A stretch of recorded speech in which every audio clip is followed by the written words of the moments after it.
My new book, 10 years in the making, is called Forged in Crisis: The Power of Courageous Leadership in Turbulent Times.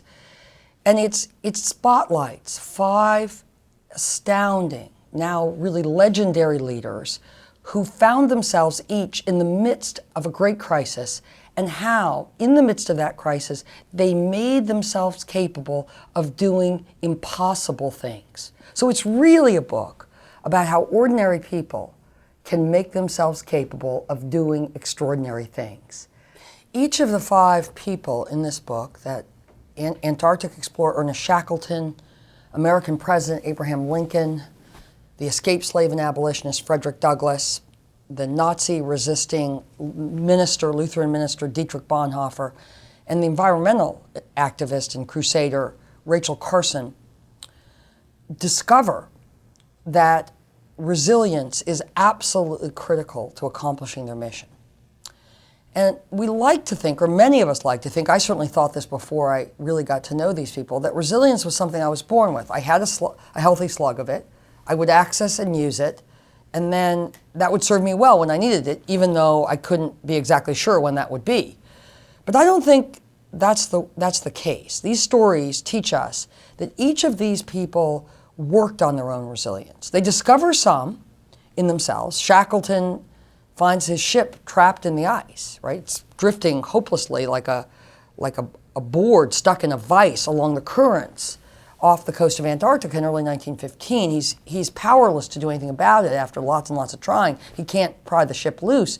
And so somehow he's got to find it himself, and we can read about his efforts to do this in the diary.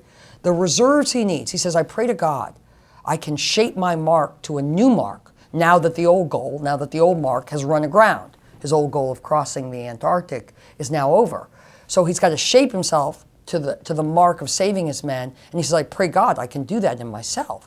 And so he starts off with, I'm going to try and do this. I've got to have that covenant with myself to get better and stronger in this moment.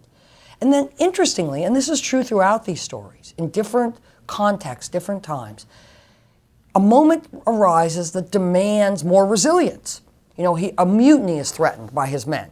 And he knows from Antarctic history that mutiny and despair and discord and alienation among the men on a particular expedition can kill an expedition just as quickly, just as assuredly as running out of food or cold temperatures or scurvy.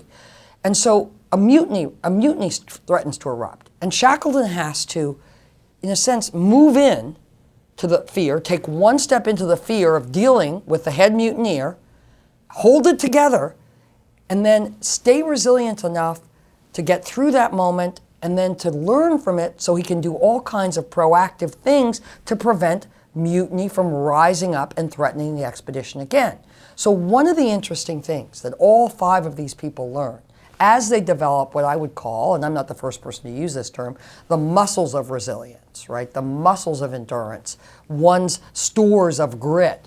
One of the things he discovers is that the way you can access that and then make it stronger is actually, in the moment of a crisis, in the moment of sudden confusion or volatility, to take the first step into the anxiety and the fear that all of us, including the leader, have within themselves. It doesn't have to be a big step. You're not leaping a building at a tall bound. You don't have a superhuman cape or a wand or Gandalf's magic from Lord of the Rings.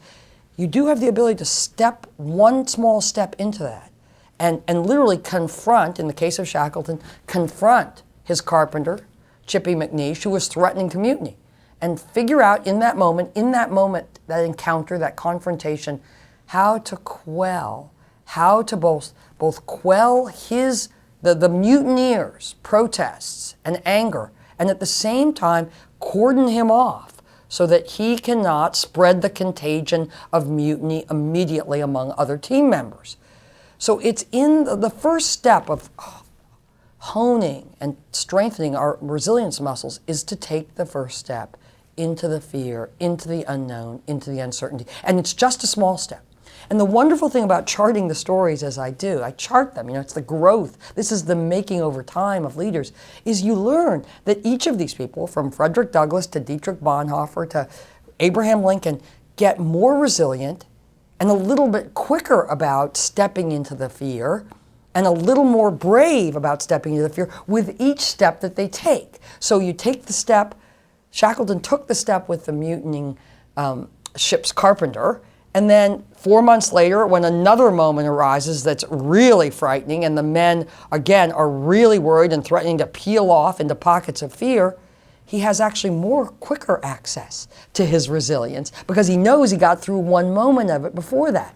And on and on and on. And so it's accretive. It's about the mileage of moving into our fear just with a tiny step, tightening our core, squaring our shoulders, moving into it, and then getting more access to our inner strength, getting more access to our resilience. So resilience is absolutely critical. And yet, I am absolutely certain that it doesn't come from on high. We can't download it on our iPhones, but we can discover it within ourselves and develop it within ourselves and find it stronger and easier to get each time as we move forward.